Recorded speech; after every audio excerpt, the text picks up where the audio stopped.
ठीक है, अब हम यहाँ पे देख रहे हैं क्लास के किस तरीके से हम जब एक फाइल एक्सेस करवाते हैं। एक मिनट रुक जाओ, इसको दोबारा से जो है ना ये जो कोड किया इसको एक दफ़ा फिर से रन कर लेते हैं। ये रिकॉर्डिंग मैंने ऑन कर दी है, रिकॉर्डिंग ऑन नहीं थी। ये अनकमेंट करो और इसको दोबारा से रन करके एक दफ़ा, ताकि ये रिकॉर्ड हो जाए।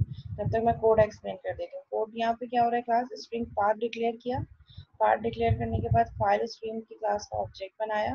File stream FS is equal to new file stream. इसमें पाथ दिया, जो स्ट्रिंग यहाँ पे इनपुट दिया था वो पाथ एज एन इनपुट यहाँ पे आर्गुमेंट दे दिया इस कंस्ट्रक्टर में। सेकंड आर्गुमेंट मैंने क्या किया, फाइल मोड डॉट ओपन और क्रिएट। तो यहाँ पे ओपन और क्रिएट क्या करेगा, ये जो मैंने abcdef डॉट txt की फाइल दी है, अगर ये फाइल इस उसमें जो है एग्जिस्ट कर रही होगी तो इस फाइल को ओपन करके राइट करवा देगा। अगर फाइल एग्जिस्ट नहीं कर रही होगी तो ये क्या करेगा, फाइल को क्रिएट करेगा।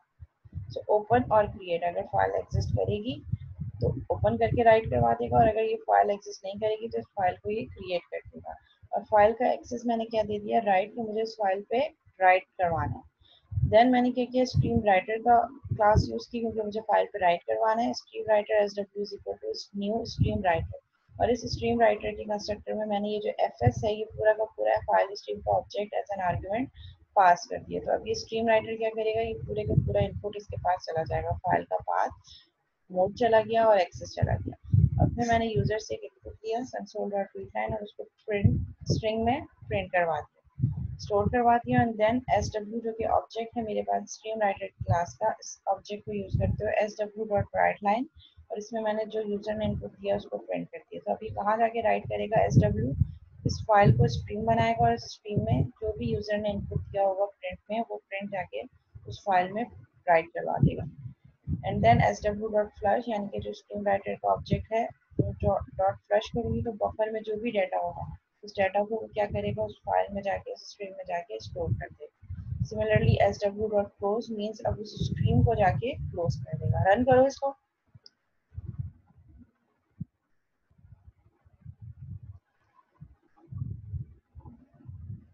ठीक है, अब इसको फाइल में जाके देखो abcd.ef.txt, इसने यहाँ पे कराची जाके राइट करा है। क्लोज करो उसको। अब यहाँ पे फाइल का नाम दो file dot T X T, string path is equal to file dot T X T. पहले ये चेक करेगा कि क्या ये फाइल एग्जिस्ट कर रही है, जैसे अभी A B C D E F exist कर रही थी तो उसने उसी फाइल में जाके राइट करवा दिया। अब ये देखेगा file dot T X T exist कर रही है, जो कि नहीं कर रही, तो फिर ये क्या करेगा, खुद से एक नई फाइल बना देगा file dot T X T. देखो file dot T X T की एक नई फाइल बन गई, जहाँ पे इसने जाके पाकिस्तान राइट। तो अगर आपका कोई ऐसा फिनोमिना हो जहाँ पे आप चाह रहे हो कि अगर फाइल एग्जिस्ट नहीं कर रही तो ये खुद से एग्जिस्ट करे, तो आप वो भी कर सकते हैं।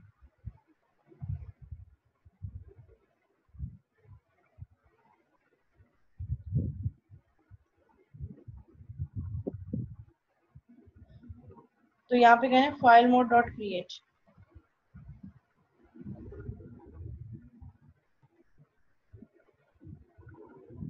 अगर आप न्यू मतलब हर दफा चाहें कि फाइल क्रिएट हो तो फिर आपने फाइल को क्रिएट करना पड़ेगा।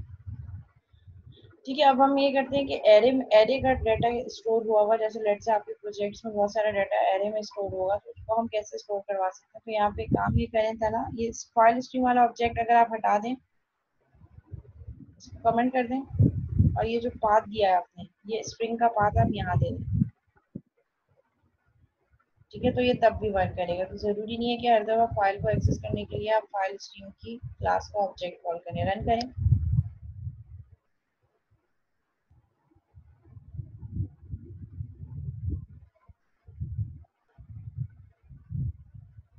ठीक है, इसने हेलो यहाँ पे प्रिंट करवा दिया। अच्छा, अब नेक्स्ट टास्क हमारा ये है कि हम एक एरे में डाटा स्टोर करवाएं और एरे में रखा हुआ डाटा हम फिर पास करवाएं फाइल में। तो यहाँ पे एक एरे बनाया आपका था, चाहे तो इंटीजर एरे बनाना है, चाहे तो स्ट्रिंग बनाना है, इट्स अप टू यू।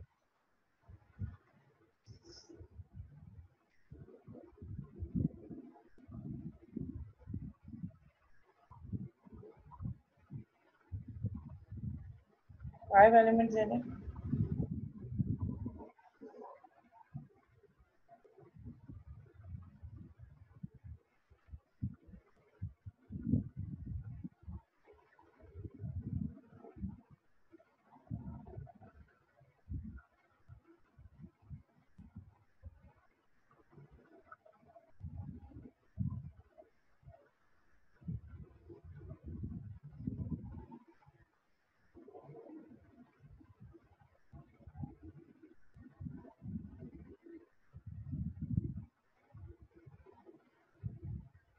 ठीक है, अब यहाँ से एक स्प्रिंग प्रिंट के वाली स्टेटमेंट हटा दें, कंसोल डॉट रीड लाइन, और यहाँ पे S W dot write line जहाँ प्रिंट करवाए यहाँ पे एरे दे दें, just name of array, ARR A1, run करें।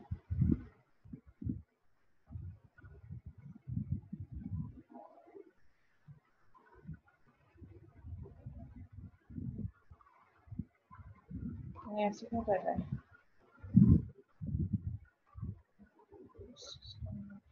क्लोज करो,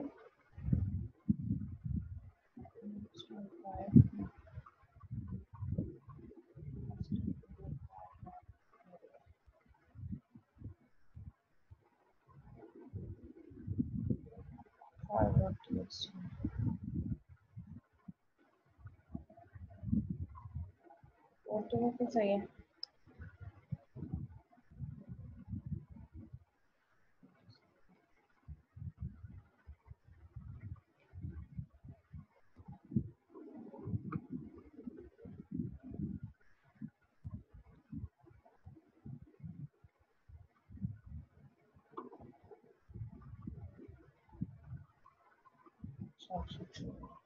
यहाँ कोड पे जाके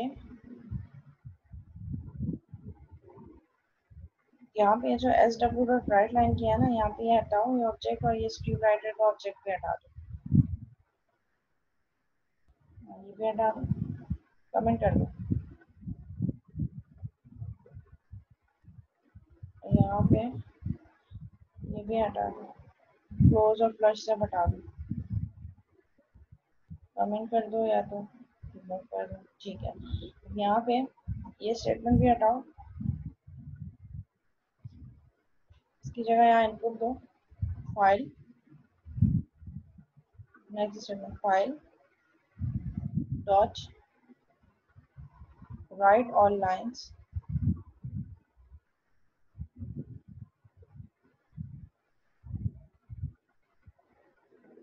ठीक है, और यहाँ पे आर्गुमेंट दे दो, पाथ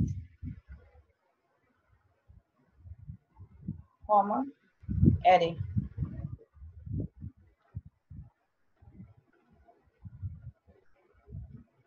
अब रन करो, फाइल डॉट टीएक्सटी पे जाके चेक करो। ठीक है, वो जो हमने एरे में वैल्यूज पास की थी वो 1 बाय 1 फाइल पे जाके स्टोर हो गई।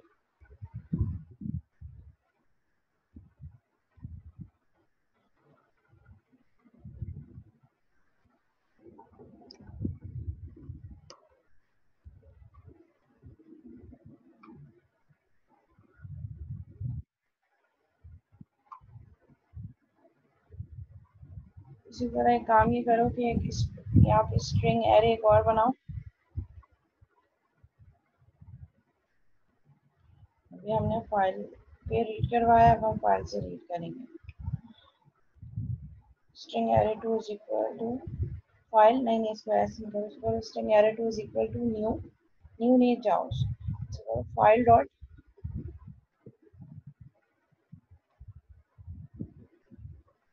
रीड ऑल लाइन्स, और ब्रैकेट में पाथ कॉमा, हाँ ठीक है, पाथ दे दो, सही है सही है। और लूप लगाओ फॉर की, for int I is equal to 0, I is less than array2 dot length,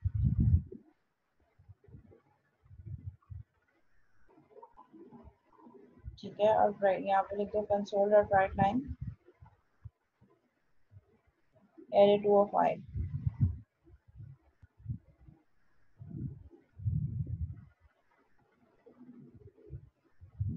run कर दो। ठीक है, सो जो फाइल में रखा हुआ डाटा था वो रीड भी हो रहा है, और यहाँ पे जो हमने एरे बनाई है वो जाके राइट भी हो रहा है, तो आप रीड और राइट दोनों ऑपरेशन फाइल पे परफॉर्म कर सकते हैं। सिमिलरली अगर यूजर से इनपुट लेके हमें फाइल पे कुछ रीड करवाना है तो वो हम कैसे करेंगे, वो भी देख लेते हैं।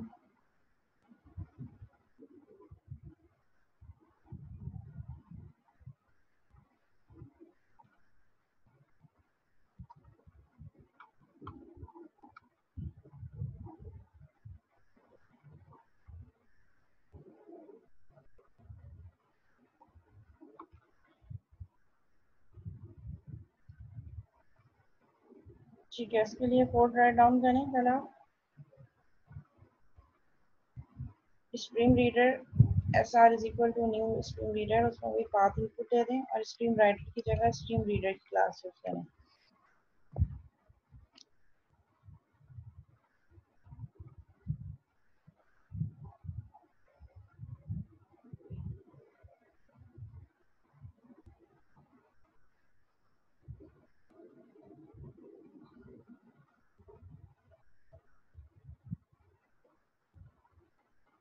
स्ट्रीम रीडर की क्लास बनाई।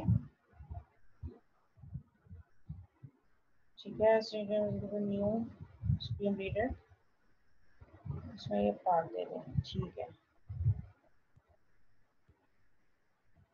सही है। फिर इसके बाद next statement, console dot write line contents of file.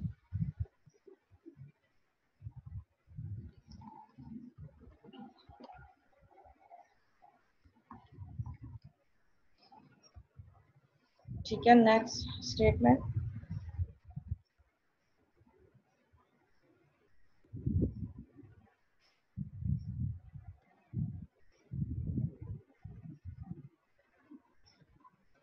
ठीक है। अब next statement S R dot base stream dot seek.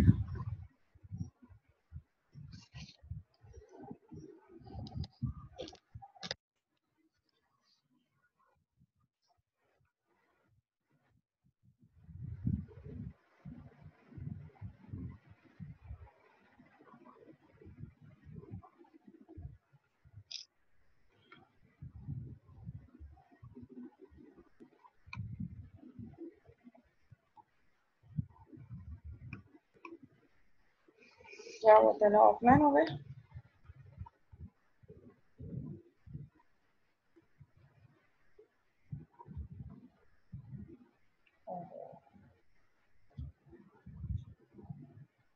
चलिए हम इस कोड को वैसे ही देख लेते हैं। ठीक है, मेरे पास कोड है, व्यू वर्ड की फाइल भी हो रही है क्लास।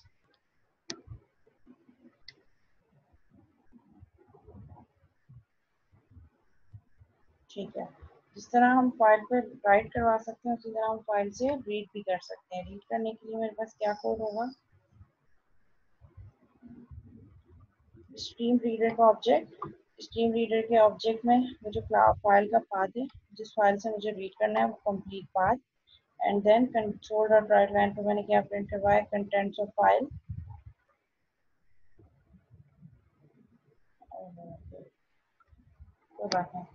ओके, सो फिर हमारे पास मैंने stream reader S R is equal to new stream reader, इसमें पाथ इनपुट दे दिया, कंसोल डॉट राइट लाइन पे प्रिंट कर दिया कंटेंट्स ऑफ फाइल, यानी कि फाइल के कंटेंट्स ये मेरे पास कंसोल पे प्रिंट हो जाएगा। देन मैंने एस आर के ऑब्जेक्ट के साथ कुछ मेथड कॉल किया। उस मेथड पे मैंने क्या दे दिया कि मुझे फाइल को रीड कहाँ से करना है, मतलब कहाँ से कोई स्पेसिफिक लोकेशन हमें बतानी पड़ती है जहाँ से फाइल रीड होनी चाहिए। तो मैंने यहाँ पे कहा S R dot base stream dot seek, यानी कि फाइल को सीक करना कहाँ से स्टार्ट करो, जीरो, यानी कि जीरो लोकेशन से, यानी कि जो फर्स्ट इंडेक्स पे वैल्यू है वहां से रीड करो, comma seek origin dot begin. और सीकिंग की ओरिजिन क्या होनी चाहिए, बिगिन, मीन्स आपकी फाइल रीड कहाँ से स्टार्ट होना शुरू हो, बिगिनिंग से।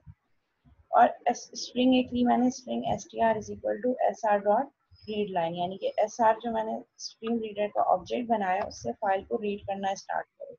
और यहाँ लूप लगा दी मैंने, while S T R is not is equal to null, जब तक एस टी आर की वैल्यू नल नहीं हो जाती, मतलब जब तक एस टी आर रीड कर रहा है फाइल से, जब तक कंसोल डॉट राइट लाइन पे क्या करो, एस टी आर को प्रिंट करते रहो। And then S T R is equal to S T R dot S R dot read line.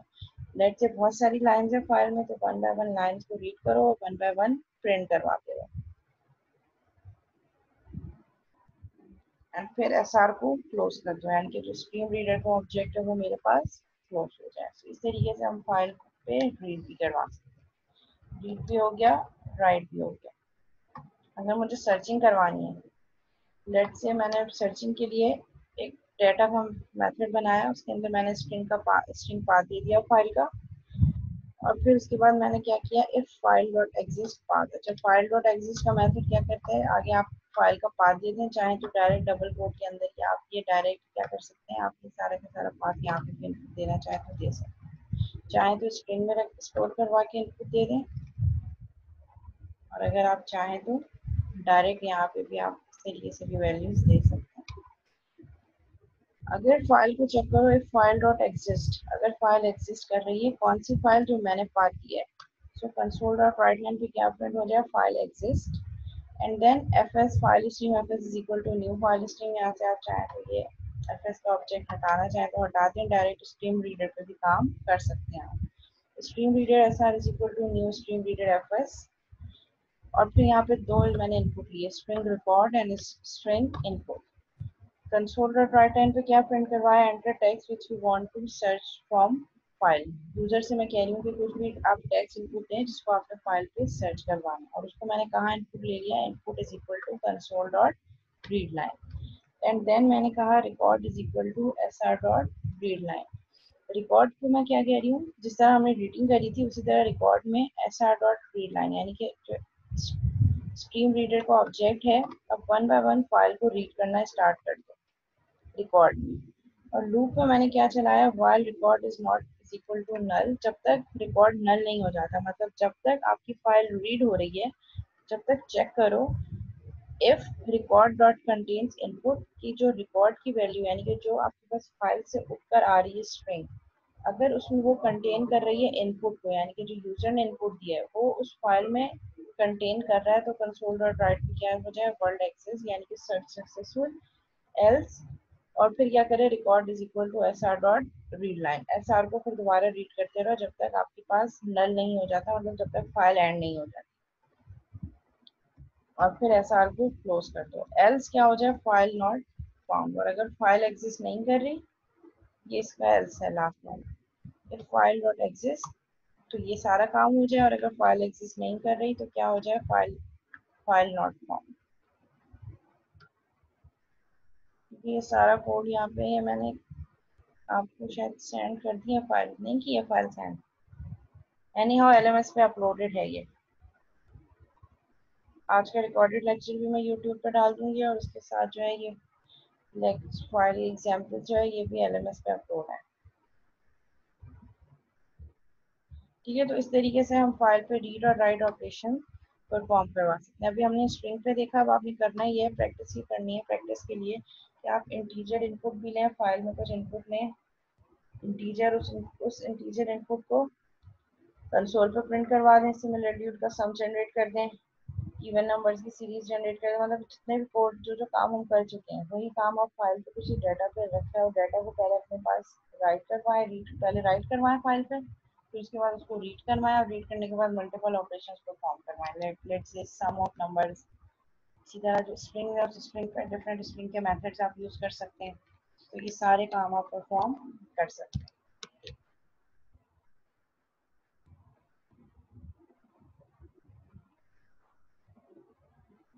जी जी, मैं आपको यूट्यूब पे लिंक भी दे दूंगी, क्विज भी होगा, और एक और एग्जाम्पल मैंने आपको करवानी है, एग्जाम्पल है एरे से रिलेटेड। ठीक है, आप एट अ टाइम दो एरेस पे भी काम कर सकते हैं, जरूरी नहीं कि वो 2D एरे हो। ठीक है, ओके, एडिटर भी हो रहा है क्लास।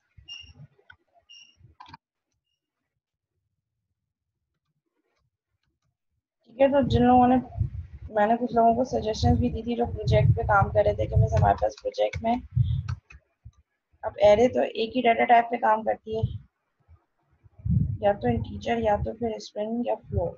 अब बहुत सारे स्टूडेंट ये कह रहे थे कि मैं हमारे पास दो डाटा है, लेट्स से स्ट्रिंग भी है और उसकी इंटीजर वैल्यूज भी है, तो उसको हम एरे में कैसे कर सकते हैं, तो मैंने उनको सजेशन ये दी थी कि आप दो एरेज यूज कर सकते हैं। इसके लिए एग्जांपल, हम एरे के जो एग्जांपल क्वेश्चन दिए उसमें ये क्वेश्चन है भी सही, कि आप स्टूडेंट्स का नेम एक स्ट्रिंग एरे में ले, कोर्सेज के नेम, और हर कोर्स के नेम के अगेंस्ट उसके मार्क्स। सो मार्क्स के लिए तो इंटीजर एरे बनेगी या फ्लोट एरे बनेगी, और कोर्स के लिए स्ट्रिंग एरे बनेगी। इसको हम कैसे कर सकते हैं, इसको हम ऐसे कर सकते हैं कि इसके लिए हम दो अलग अलग एरे बनाएं। पहले एक एरे बना दें हम स्ट्रिंग का, स्ट्रिंग कोर्स, यानी कि कोर्स का name is equal to new string, और इसमें मैंने दे दिए 5। ठीक है, मैंने 5 जो है वो कोर्सेज के एरे बना दी स्ट्रिंग। फिर मैंने क्या कहा, मैंने कहा फ्लोट का एरे होना चाहिए मार्क्स, यानी कि हर कोर्स के मार्क्स का एक array is equal to new marks, और उसका भी साइज कितना होगा, जितने कोर्सेज हैं उतने ही मार्क्स होंगे।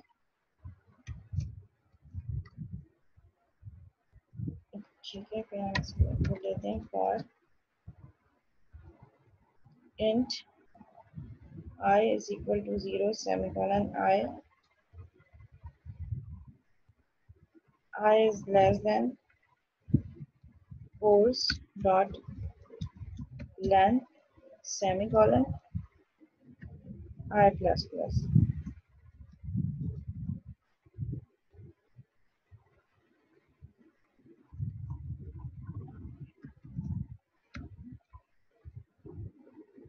Course dot length यूजर से इनपुट ले लो,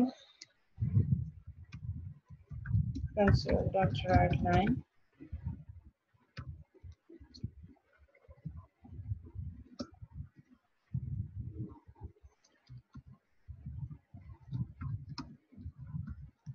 enter course name,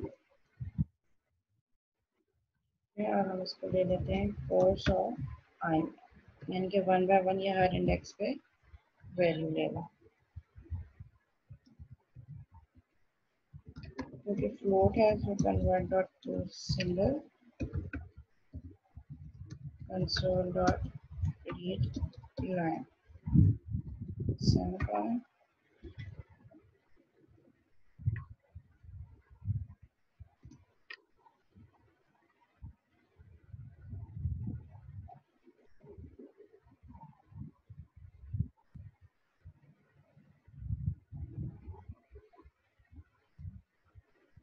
हाँ, कंसोल डॉट रीड लाइन होगा क्योंकि कोर्स तो स्ट्रिंग है ना मेरे पास। ठीक है, सिमिलरली हम यहाँ पे फिर मार्क्स का भी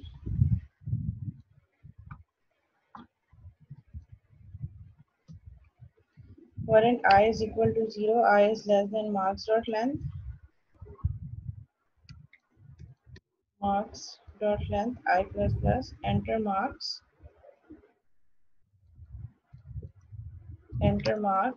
for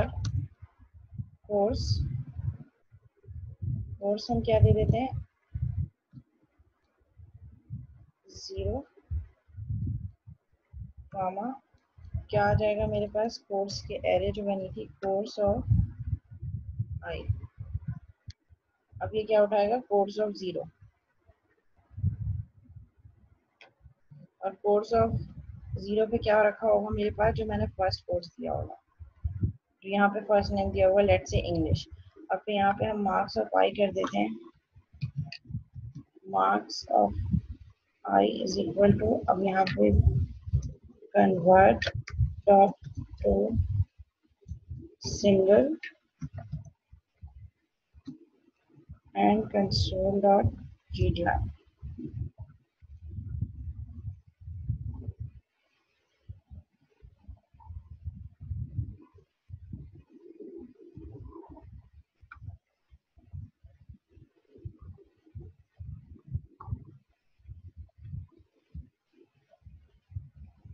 ठीक है, इसको रन करके देख लेते हैं। कोर्स नेम, पहले मुझसे पांच कोर्सेज के नाम मांगेगा, लेट्स से मैंने कहा इंग्लिश, फर्स्ट कोर्स इंग्लिश है, सेकंड कोर्स मैथ्स है, थर्ड कंप्यूटर है, फिर नेक्स्ट मेरे पास केमिस्ट्री है, और फिफ्थ है फिजिक्स। ठीक है, ये 5 कोर्सेज के इसने मुझसे मार्क्स नेम मांगे, और इसको स्ट्रिंग के एरे में, कोर्स के एरे में जाके ये स्टोर कर देगा इस कोर्स में। ठीक है, जैसे ही मैंने एंटर कर दिया ये, तो 5 कोर्सेज के मार्क्स इसने इनपुट कर दिए। अब मुझसे क्या कर रहा है, एक और एरे है मार्क्स की, जिसमें 1 बाय 1 कोर्स के मार्क्स एलोकेट कर रहा है, और मैंने यहाँ पे एक प्रिंट की स्टेटमेंट भी दे दी, console dot write line enter marks for course 0, और यहाँ 0 को मैंने क्या प्रिंट करवा दिया, course of I. So course of I loop पहले 0 से चलेगी, तो कोर्स ऑफ 0 पे क्या रखा है मेरे पास, इंग्लिश। सो ये मुझसे पूछ रहा है enter marks for course English, let's say मैंने मार्क्स दे दिए 85। फिर ये मुझसे पूछेगा enter course marks for course maths. तो इसी तरह जब आपके पास दो अलग अलग डेटा टाइप्स की एरे हो तो आप उनको दो अलग अलग एरेज बना के इस तरीके से काम कर सकते हैं। यानी कि अब इसमें इसका क्या मतलब है कि ये जो एक मेरे पास कोर्स की एरे है, एक मेरे पास मार्क्स की एरे है। सो जो कोर्स स्ट्रिंग जीरो के इंडेक्स पे पड़ा है इंग्लिश है लेट्स सपोज, तो यहाँ पे फ्लोट मार्क जो जीरो इंडेक्स में मैं मार्क्स दूंगी वो किसके लिए होंगे, इस कोर्स के मार्क्स होंगे। सो मैं इनडायरेक्टली दो इनकम्पैटिबल एरेज को, जिन इनकम्पैटिबल डाटा टाइप्स उनको आपस में इस तरीके से कंपेयर करवा सकते हैं जब हमारे पास मिस मैचिंग डाटा टाइप हो सकती है। इंटर मार्क्स और कोर्स मैथ्स, मतलब मैथ्स के लिए अगर मुझे मार्क्स देने हैं तो मैंने इसको दे दिया 75। Enter marks for course computer 95, enter marks for chemistry 65, enter marks for physics 56। अब ये इसने 5 कोर्सेज के मार्क्स पे इनपुट ले लिया। अब मैं चाह रही हूँ कि मुझे ये परसेंटेज बताए, परसेंटेज और उस परसेंटेज की बेसिस पे ग्रेड बताए। तो इसके लिए मैं यहाँ पे क्या करूँगी, यहाँ पे हम कुछ ले लेते हैं वेरिएबल फ्लोट पर, ठीक है। टोटल कोर्सेज कितने हैं, टोटल इज इक्वल टू 500, क्योंकि टोटल कोर्सेज 5 हैं, सो मैंने टोटल यहाँ पे 500 कर दिए। एंड फ्लोट हम कर देते हैं percentage and then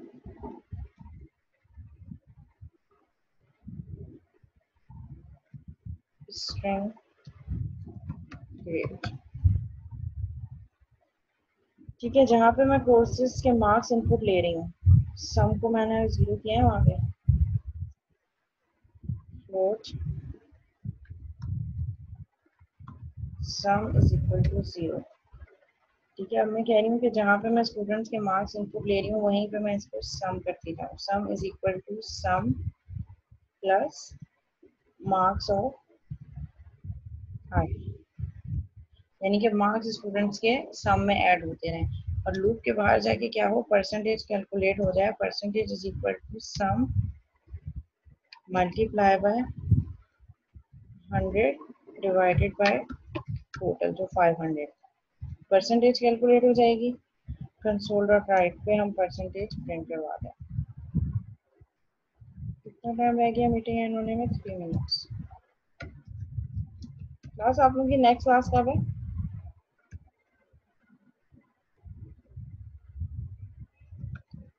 percentage print हो गई 12 बजे, okay. Console dot write line percentage, then मैंने कहा if percentage is greater than 80 हो जाए, सो क्या कर दो, ग्रेड इज इक्वल टू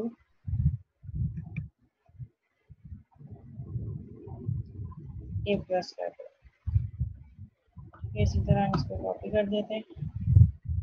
ये काम आप मेथड्स में भी कर सकते हैं। अभी हमारा मेन ऑब्जेक्टिव मुझे आप लोगों को समझाने का क्या है कि आप दो इनकम्पैटिबल डेटा टाइप्स की एरे दो अलग अलग कैसे बना सकते हो और उनको कैसे आपस में लिंक कर सकते हो। Else percentage is greater than 70, so क्या कर दो, ए कर दो। Else percentage greater than 60, so grade B कर दो। Else percentage greater then 50, तो सी कर दो। एल्स लास्ट में क्या हो जाए, else grade is equal to semicolon, फिर ठीक है। और कंसोल डॉट राइट लाइन पे, कंसोल डॉट राइट लाइन पे क्या प्रिंट हो जाए मेरे पास, ठीक है। इसको रन करते हैं। Enter course name English, Urdu, maths, computer, physics. अब मार्क्स एंटर करते हैं, 87, 98, 95, 92, 86। ठीक है, परसेंटेज 89.4 और ग्रेड A+।